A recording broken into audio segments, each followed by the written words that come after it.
So last year, even though one talks about Rocket Man and suicide, the president actually rounded the edges of America First last year. He got relatively good marks for his speech. This year, I find people are going to listen to the speech. It will be on non-proliferation. He'll be talking about Iran, North Korea, and Syria. But I think they're much more nervous about what's in the background.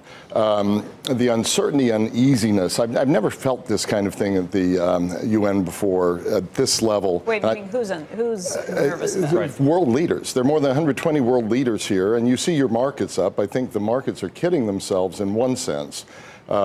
Certainly unemployment looks good, growth looks good, all of that. But I think people are saying you can't separate geopolitics from trade tension. And particularly looking at China right now, there's an assumption, I think, in the markets that all of this will be de-escalated. And maybe you'll even get better trade terms with China and everything will turn out just right. But people are starting to look at China feeling, first of all, this isn't just about trade and a deal. They feel President Trump is trying to bring them down a few notches. And second of all, they have a whole narrative of foreign humiliation. And don't forget the Opium Wars in the early 19th century were about the British East India Organization trading opium to close a trade gap, and it leads to conflict. Fred, so I think it depends on who you're talking to with some of these situations. I could understand Chinese officials feeling that way. I've heard from top-level officials in some other countries, particularly in Europe, who say, look, the Chinese are cheating on these things. They've never been good trade partners. We'd like to get on board and face a united front against the Chinese. We'd be on board with signing up with some of these things if we can get other issues settled and out of the way, because we think the Chinese are doing this too, and they need to be taught a lesson by the rest of the world. Oh, I think that's absolutely right. What they would like the U.S. to do is clean up NAFTA, join the Trans-Pacific Partnership, and not try to have trade war on different fronts, but really ally.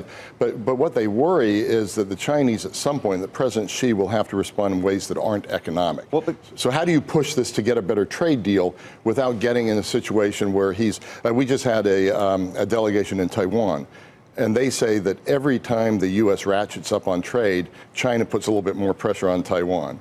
Right. In terms of, Why have we not heard the Chinese say, for example, we may or may not show up at the next Treasury auction, for example? I mean, that's really where because they'd be shooting themselves. Well, the question is, would they be shooting themselves if they did it once or twice, just to sort of prove the point?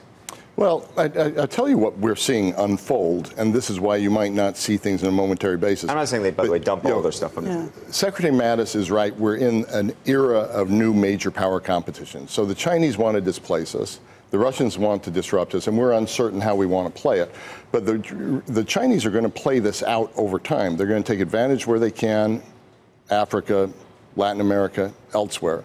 And they're going to be patient on this. But I think anyone who thinks that they're going to respond only in trade terms or only in economic terms doesn't understand that we are now in a contest. Maybe it goes too far for world domination, but certainly it's a competition for who is going to be dominant in shaping the future. Let's just talk Iran quickly. Who do you think Iran was referring to that one of our friends or one of our allies were responsible for what happened at that parade? Do you think that for once they're not talking about Israel? I don't think they're talking about. Yeah, but I tell you, it points to uncertainty. So last week. So who do you think they were talking about? I think they're talking about Saudi Arabia. Who are they talking about? Do they know anything? They usually are talking about Israel when they're talking. They weren't about though. I don't think that's. Then they could be talking. So about you saw that Giuliani said we're trying for regime change, and then Nikki Haley said that. We're not trying for regime. I mean, I think that's more interesting. I understand trade, but if we're talking geopolitics at the UN, I want to talk things like this. Well, look, you have uncertainties and volatility in geographic locations all over the place. So you have China. We talked about China. But some lessons. North Korea, we have less worries than last year. We were saying Rocket Man suicide mission. This year, we're talking about another meeting. So. Well, I think they're going to be. I think there's going to be ratcheting up on Iran. Abe, the Japanese leader, is meeting with the leader of Iran this week. He's sending a message. I need to hedge my bets a little bit.